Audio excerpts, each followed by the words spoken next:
Bonjour à tous, ravi de vous retrouver sur l'actualité vue par Franck Muller. Merci chers abonnés de me suivre. Alors,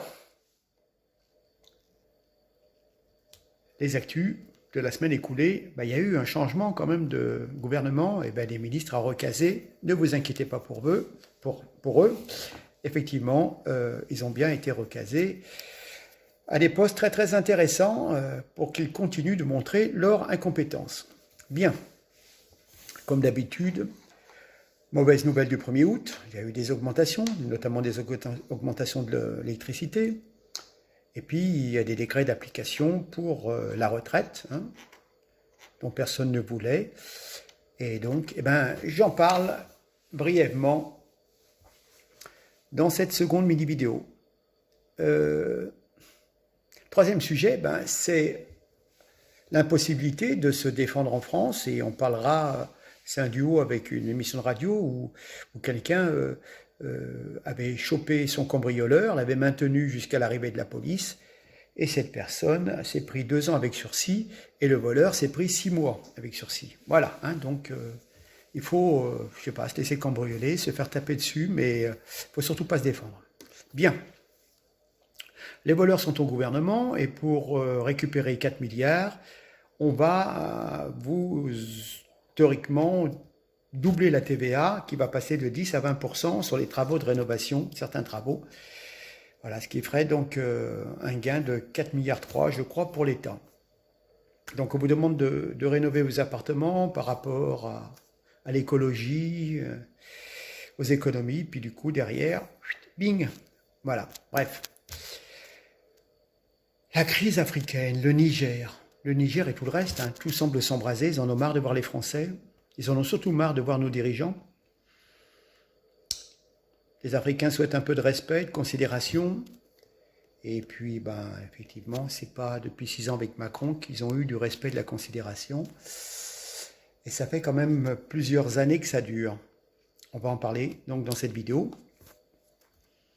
Et puis, j'ai fait une vidéo il y a 2 jours, honte à vous, racaille. Et je partage une vidéo d'un Mehdi qui a fait une télé-réalité, je crois, sur la 6, et qui explique que, attendez, vous dévastez les commerces dans vos cités, donc la maman, elle va aller faire où les courses, les parents, ils peuvent plus prendre de bus parce que les bus, ils ont brûlé, vous avez besoin de faire des papiers, les bâtiments municipaux, les bâtiments d'État sont détruits aussi. Voilà, je veux dire, c'est incroyable. Comment on peut être aussi bête, aussi con? Voilà. Donc, ça on le savait, de toute façon. Mais bon, comme je dis, le niveau, il est bas. Il est bas et c'est compliqué. C'est compliqué de vivre ensemble. Ouais. Quand on cherche à vous imposer une population qui n'a pas tout à fait les mêmes valeurs et qui n'a pas les mêmes intérêts. Bref, allez, en tous les cas, merci de me suivre. On est toujours dans la moyenne de 500 vues. Pour ceux qui sont en vacances, bonnes vacances. Je vais prendre quelques jours aussi. Mais je pars avec l'ordinateur, donc ma femme ne va pas être contente. Bref, allez.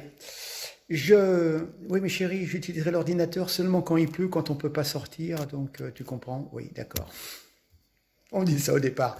Allez, en tous les cas, merci à vous. Et puis, à très bientôt. Au revoir.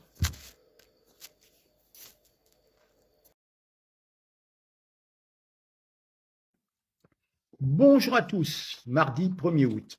Si on parlait du recasage des ministres dans la Macronie, on parle de Pape Ndiaye, parachuté au ministère de l'Éducation nationale par Emmanuel Macron pour donner un signal à la gauche. Après le passage de Jean-Michel Blanquer, Pape Ndiaye n'aura que très modérément brillé.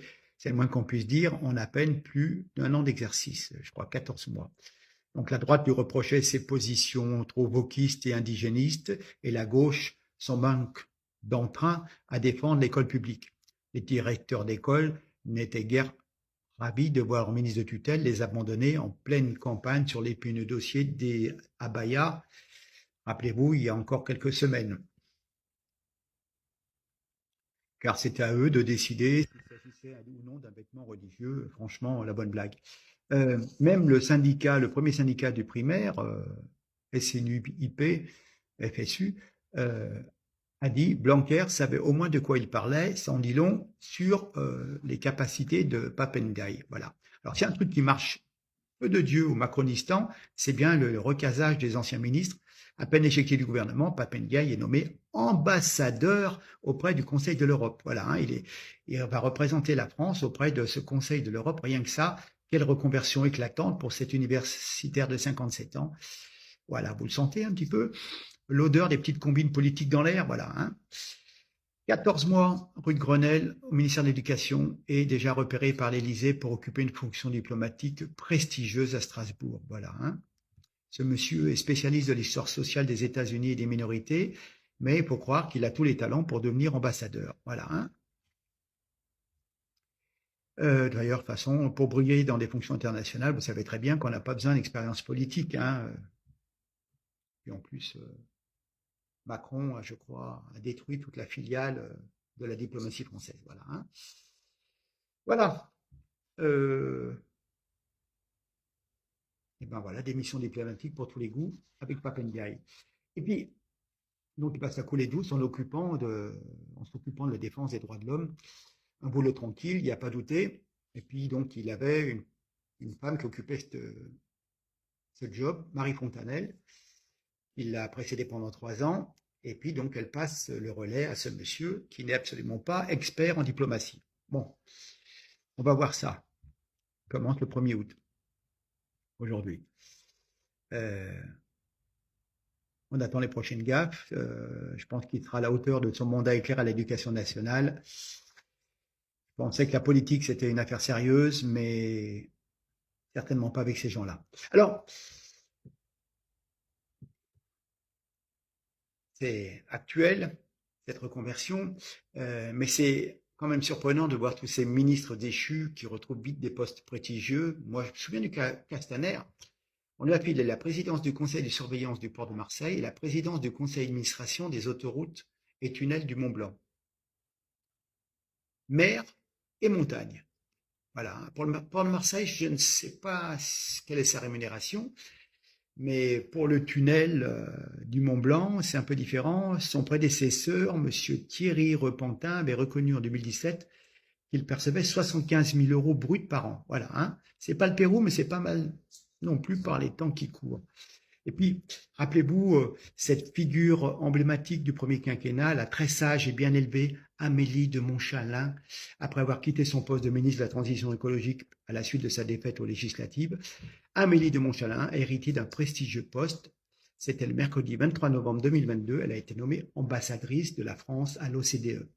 Voilà. Donc, combine, petites affaires, bref. À l'image du Macronistan, de la Macronie. Allez, et puis il y en a tous les autres, Castex qui se retrouvent à la RATP, enfin bref. Que ça. Pas une pointe au chômage, ne vous inquiétez pas, il suffit de traverser la rue, d'aller voir Macron et qu'il vous pile un job en or. Allez, à très bientôt, partagez, merci.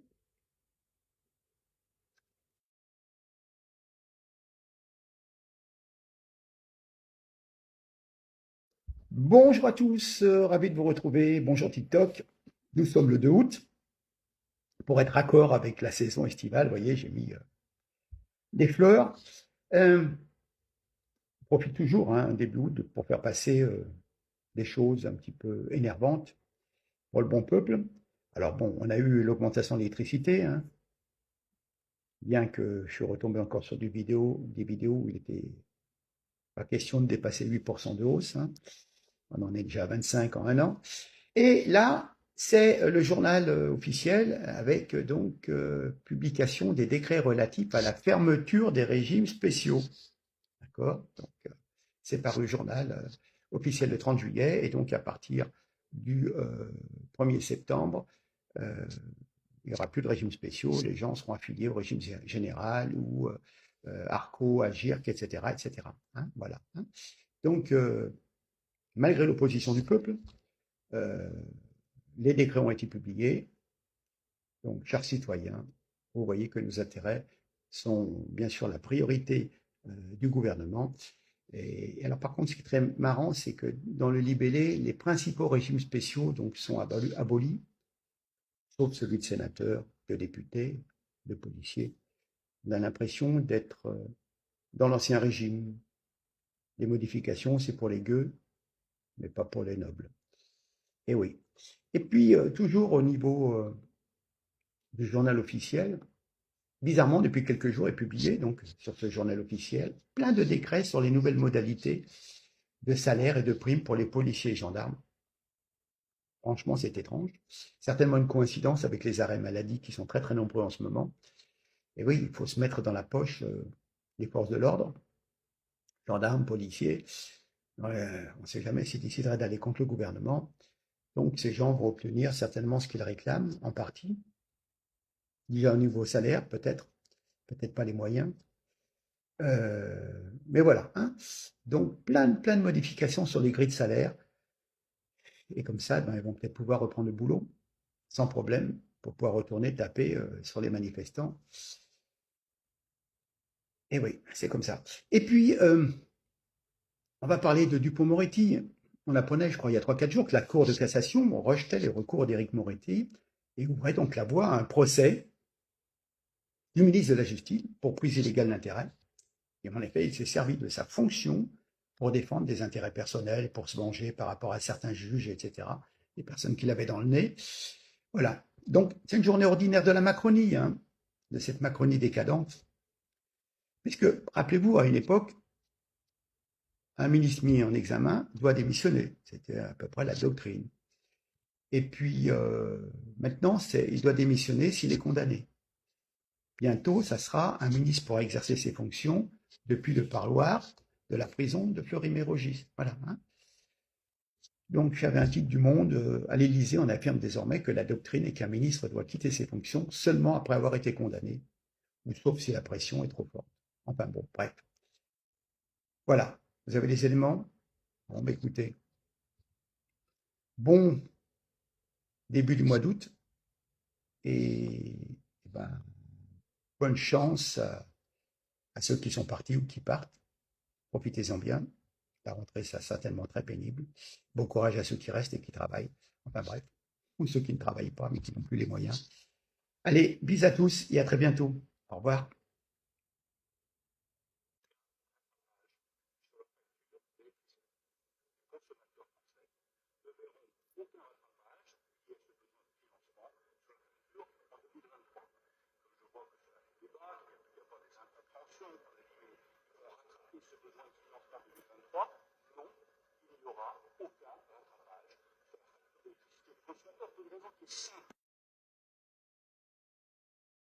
Ne doit avoir aucun droit, si ce n'est celui d'être expulsé immédiatement par la force de la loi. Parce que c'est quelqu'un qui vole. Bientôt, le type qui vous vole une voiture va vous demander de faire la révision. Faire le plein. Faire le plein, la révision, changement d'huile, plaquette de frein, etc. Ouais. On est chez les fous. Mais pour vous prouver à quel point la France est devenue un pays complètement dans le grand délire. Il y a quelques semaines, un homme qui avait été cambriolé était arrivé à immobiliser un de ses 3 cambrioleurs. Les autres avaient pris la fuite. Les 2 autres avaient pris la fuite. Vous connaissez la meilleure? Il a été plus condamné que son cambrioleur devant le tribunal. Parce qu'il a été jugé, je crois, coupable de séquestration. Alors que c'est l'autre qui était quand même en train de le cambrioler. Le cambriolé a été plus condamné que le cambrioleur. Si ça vous prouve pas qu'en France, on est dans un asile à ciel ouvert de 550 000 km² pour le territoire métropolitain, je sais pas ce qu'il vous faut. Bonjour à tous, ravi de vous retrouver. Bonjour TikTok. Bien, une ponction supplémentaire sur le dos des citoyens. Je vous explique, à quelques semaines de la présentation du projet de loi des finances pour 2024, le gouvernement cherche à réduire les dépenses publiques. Missionné par Bercy, l'inspection générale des finances a formulé une série de propositions, des propositions d'économie dans un rapport sur l'évaluation de la qualité de l'action publique remis lundi 24 juillet au Parlement. Donc voilà, donc les familles envisageant des travaux de rénovation pourraient faire face à une hausse de la TVA. Tout à fait, oui. Le taux de TVA pour les travaux d'entretien pourrait passer de 10 à 20%. Voilà, hein.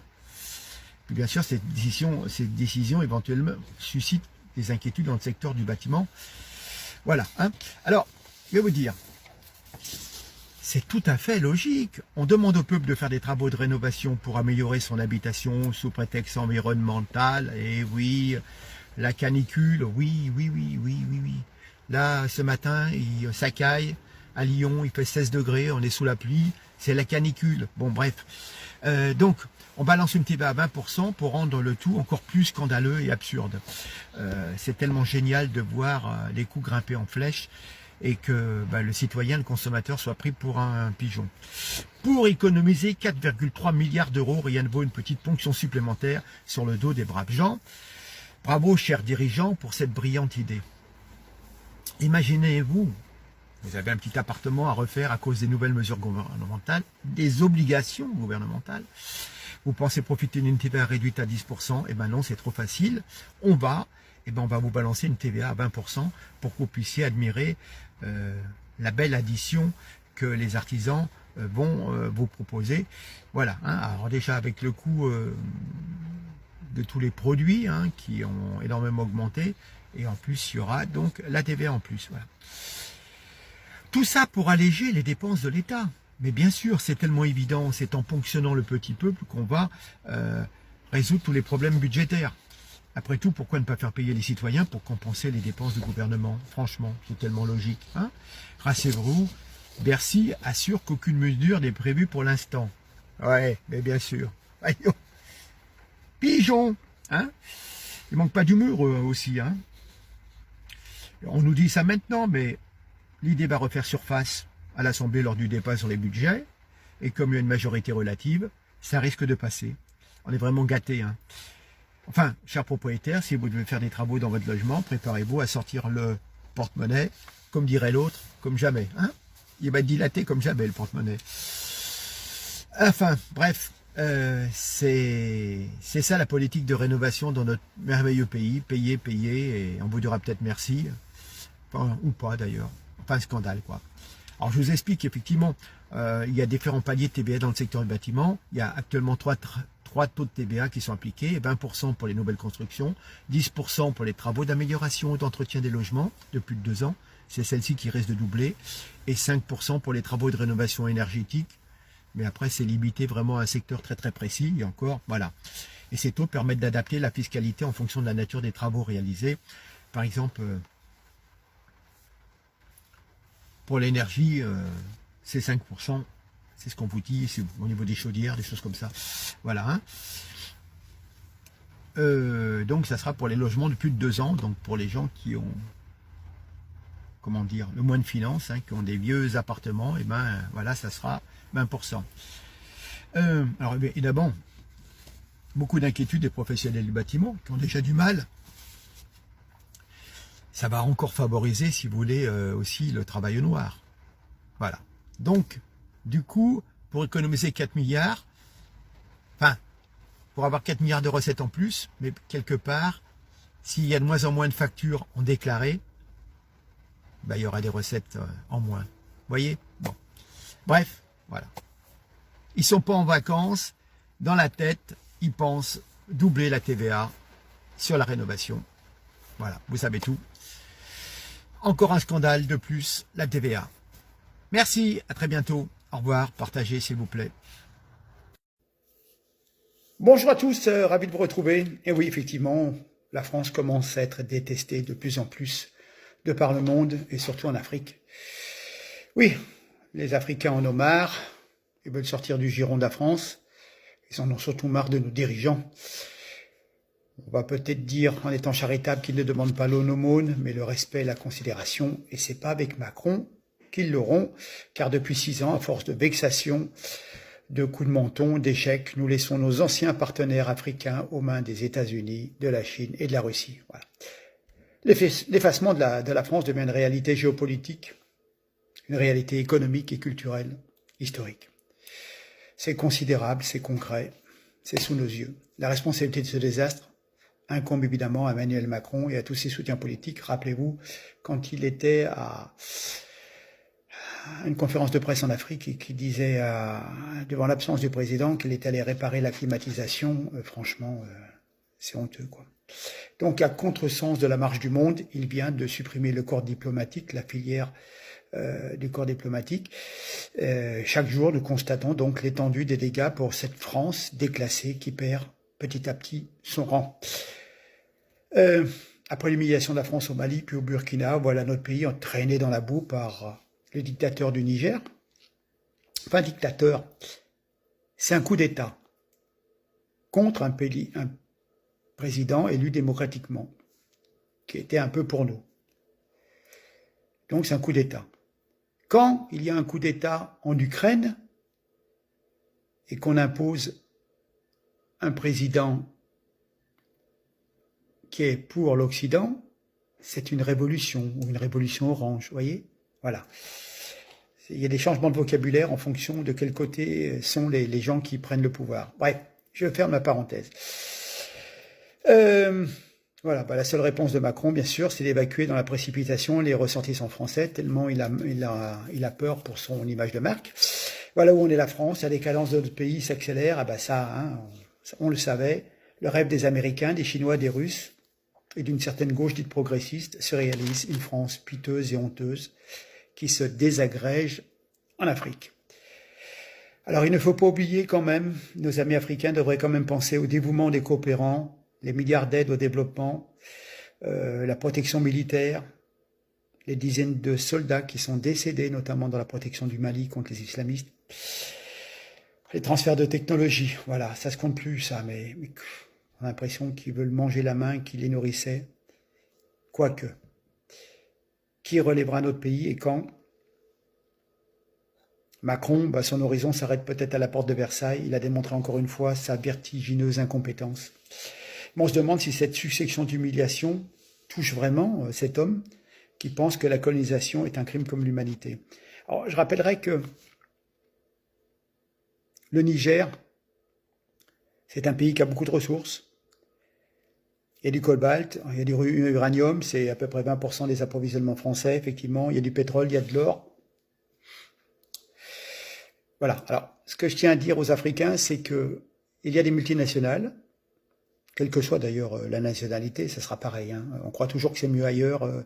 Quand vous aurez les Russes sur le dos ou les Chinois, ne pensez pas qu'ils seront plus sympas, je ne le pense pas.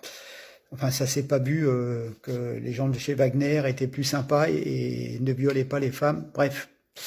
Les multinationales, si elles sont françaises, qui pillent l'Afrique, elles engrangent des millions, mais c'est pour eux, pour les actionnaires. Quand il y a des bénéfices, c'est pour le privé. Et quand il y a des dépenses, c'est avec les impôts des Français, c'est-à-dire que nous, sur les impôts que nous payons, au lieu que ça soit consacré à essayer de maintenir des hôpitaux, en ouvrir, à embaucher des soignants, non, c'est de l'argent qui part pour payer les salaires des militaires, les dépenses de fuel, de matériel qui sont en Afrique pour protéger les Africains. Voilà, des tas de choses comme ça. C'est à notre détriment. Un certain pourcentage de nos impôts partent pour l'aide humanitaire, l'aide au développement, etc., etc. Payer des cours, la formation, bref. Des techniciens sur place, des agronomes qui aident pour la culture, du café, du chocolat, etc., etc. Je sais, il y en a, je suis très bien documenté là-dessus. Voilà. Et puis les bénéfices, c'est pour les multinationales, mais nous, on ne tire absolument rien du pillage de l'Afrique. Voilà, c'est ce que je voulais dire. Alors, je tiens à apporter une précision importante, justement, c'est qu'en plus, comment dire, ce pays est sur le Niger, et il est stratégique, il est placé stratégiquement. Ça me fait penser, si vous voulez, il y a une histoire de gazoduc qui passe et qui pourrait alimenter, si vous voulez, tout le nord, en passant par le Maghreb et ensuite alimenter toute l'Europe. Voilà, donc vous allez voir sur la vidéo du collègue que j'ai téléchargée, c'est très important. C'est encore, en plus de la richesse du sous-sol, c'est un coin stratégique. Rappelez-vous aussi que, notamment en Syrie, il y avait des projets de gazoduc patronnés par le Qatar d'un côté, l'Iran de l'autre. Évidemment, ils avaient choisi le clan iranien, ce qui fait que du coup, d'un seul coup, il y a eu des révoltes, des émeutes, et c'est comme ça qu'en Syrie, il y a commencé à avoir du grabuge. Voilà. Où, quand, comment, pourquoi, pourquoi. Et oui, pourquoi? Il y a des intérêts géostratégiques aussi. Et puis il faut savoir qu'il y a des bases américaines, hein. Il y a 2 bases américaines au Niger, dont une qui a été... ils ont cambriolé, ils ont piqué 40 000 $, c'était la paye des ouvriers nigériens. Voilà, hein, 2 bases américaines. Oui, pas évident, hein, donc chacun essaye de s'implanter. Tout est là. Il y a l'énergie, il y a les ressources, mais il y a aussi la géostratégie en fonction de l'emplacement du pays et de ses voies de communication et le passage qu'on peut faire à travers ce pays. Voilà, c'est tout. Donc vous allez voir la vidéo qui suit, il n'y en a même pas 2 minutes, ça vous donne un ordre d'idée, comme ça vous pourrez prendre connaissance des informations et vous rendre compte. Je dis aussi à la communauté africaine, n'oubliez pas que beaucoup d'Africains ont pu s'établir en France et que si au bout d'un moment on ne veut plus des Français en Afrique, ben, il y a une partie des Français qui vont dire les Africains qui rentrent dans le pays ou qu'ils aillent s'installer en Russie ou en Chine, mais c'est pas sûr qu'il y ait des allocations familiales qui tombent si facilement. Bref, vous voyez, je veux dire, il faut tout mettre sur la table et il y a le pour et il y a le contre. Certes, les Français exploitent un peu l'Afrique, mais d'un autre côté, il y a des Africains qui viennent en France faire des études, apprendre un métier, etc., travailler et envoyer après de l'argent au pays. Donc, tout est à prendre avec des pincettes et il n'y a pas de vraiment blanc et de vraiment noir. D'accord? Voilà, c'est tout. Allez, en tous les cas, je vous laisse suivre la géostratégie et puis à très bientôt. Merci, au revoir. Au Niger, c'est à cause du gaz que la France et l'Union européenne veulent intervenir, pas uniquement à cause de l'uranium. Et oui, parce que contrairement à ce qu'on croit, ce n'est pas uniquement l'uranium qui intéresse les Européens, c'est également le gaz, grâce au gazoduc transsaharien qui va donc du Nigeria à l'Europe en passant par le Niger et par l'Algérie. Et donc forcément, si le Niger est déstabilisé, ce projet-là risque d'être mis en sourdine, en tout cas entre parenthèses, durant un certain temps. Et on nous dit ici qu'en plus les volumes sont comparables à ceux du Nord Stream, c'est-à-dire le pipeline qui relie actuellement la Russie à l'Europe. Et donc pour substituer ce gaz russe que l'on ne veut plus acheter en Europe à cause de la guerre en Ukraine, eh bien il faut bien les chercher ailleurs. Et ce ailleurs, c'était le Nigeria en passant par le Niger. Et tout ça devient beaucoup plus clair lorsqu'on regarde cette carte. Vous voyez ici, donc vous avez ici le Nigeria et le tracé donc de ce nouveau gazoduc transsaharien qui va passer par le Niger. Et donc c'est celui qui devait servir ensuite à redistribuer vers l'Europe. Vous voyez ici par la Sardaigne et donc l'Italie, ou bien ici par l'Espagne. Donc c'est capital pour l'Europe d'avoir un allié fiable ici au Niger. Sinon ce projet, il risque de pas voir le jour. Et ça nous permet de comprendre pourquoi, lors du Conseil de défense qui a été organisé après le coup d'État au Niger, Emmanuel Macron a pété un câble contre la DGSE, c'est-à-dire les services extérieurs français. Regardez ici, il a dit le Niger après le Mali, ça fait beaucoup. Il s'en est pris donc au grand patron du renseignement français, parce que l'objectif prioritaire de la France, c'est le gaz.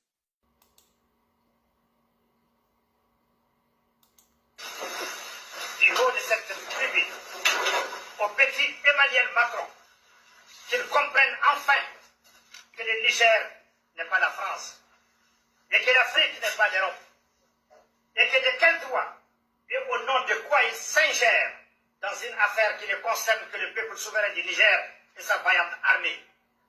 Qu'ils se souviennent que personne ne peut aimer le Niger plus que les Nigériens eux-mêmes. Monsieur Macron, Bonjour à tous, bonjour TikTok. J'avais envie de vous présenter une vidéo TikTok qui a été faite par Mehdi, qui a participé à une émission de télévision d'ailleurs. Et voilà, c'est quelqu'un qui est issu bien sûr de l'immigration, mais des gens avec qui on peut discuter, on peut parler. Tout ce qu'il dit, j'approuve. Vous voyez, c'est la preuve, c'est pas du racisme, c'est simplement de dire, il y en a assez d'avoir des bandes d'adolescents mal éduqués qui cassent tout, qui se victimisent tout le temps. Évidemment, c'est nivelé par le bas. C'est tellement facile de se victimiser, exactement. Et puis voilà, je veux dire, et tous les biens communs qui sont détruits, je veux dire. les bus, les transports en commun, on en a besoin. Les parents, ils en ont besoin pour aller travailler. Les voitures des voisins, mais ils en ont besoin. Les pauvres gens pour aller travailler aussi. Les écoles, mais pour les petits frères, les petites sœurs, ils en ont besoin aussi. Et voilà. Et tout ça, ben, c'est logique. Il va vous le dire, ce monsieur. Et je ne peux que participer et approuver à tout ce qui est dit. Hein, c'est bien encore la confirmation que il faut avoir du bon sens, savoir apprécier déjà ce qu'on vous donne, quand on pense aux médiathèques qui sont installées dans certaines cités et qui sont ensuite dévastées, abîmées, alors que des Français, dans les campagnes français depuis 500 ans, eux, ils n'ont pas de médiathèque ni de bibliothèque à 100 km à la ronde, et dans certaines cités, on l'a tout sous la main, et puis on ne sait même pas apprécier. De toute façon, comment apprécier un endroit où on pourrait faire un effort intellectuel? Quand on voit le comportement de certains, on comprend bien que c'est un peu limité et bas de plafond. Et oui. Malheureusement. Et puis bon, effectivement, il y a des parents qui ne s'occupent pas de l'éducation de leur enfant. Donc c'est bien gentil de faire 6 gamins pour toucher des allocs. Mais si c'est pour les laisser dans la rue faire des conneries, et aller casser la gueule à d'autres, quand c'est pas pour les tuer, hein, les laisser balader avec des couteaux, bah voilà, ce qui arrive. Et ce qui fait qu'il y a de plus en plus de ressentiment de la population, on va dire entre guillemets, gauloise, vis-à-vis des personnes qui sont issues de l'immigration, dont 90% se tiennent à peu près correctement. Mais voilà, il y a 10% de racailles, si on peut dire. Sans foi ni loi. Allez, je vous laisse avec ce monsieur, je pense que ce qu'il dira, ça sera encore mieux dit que moi. Voilà, à très bientôt. Merci, au revoir. Va expliquer à ta mère et à ton père qu'il ne peut plus aller travailler parce que tu as brûlé le bus, parce que tu as brûlé sa voiture. Va expliquer à ta mère qu'elle ne peut plus faire les courses parce que tu as dépouillé tous les magasins. Va expliquer à ton père et à ta mère qu'ils ne peuvent plus retirer de l'argent parce que tu as brûlé la poste. Et surtout, vous, certains parents que j'ai vus à travers les réseaux sociaux, les mamans voilées, les jeunes filles voilées qui disent « Oui, nous sommes des filles de valeur, une bonne éducation. » Eh, t'es zéro. T'as sali le nom de tes grands-parents, le nom de ton père et de ta mère. Et tu dis « Oui, c'est des habits pour l'Aïd. » T'as même pas honte. T'as même pas honte et tu oses te regarder dans un miroir le matin. Tu dépouilles les gens. On t'a donné tout ce qu'il fallait depuis tout petit. Et tu oses donner des conseils, t'es même pas capable de les appliquer. Honte à vous. J'ai honte pour vous. Vous salissez la religion musulmane. Et les musulmans, ils ne font pas ça. On demande l'injustice, mais vous n'êtes même pas capable d'être juste.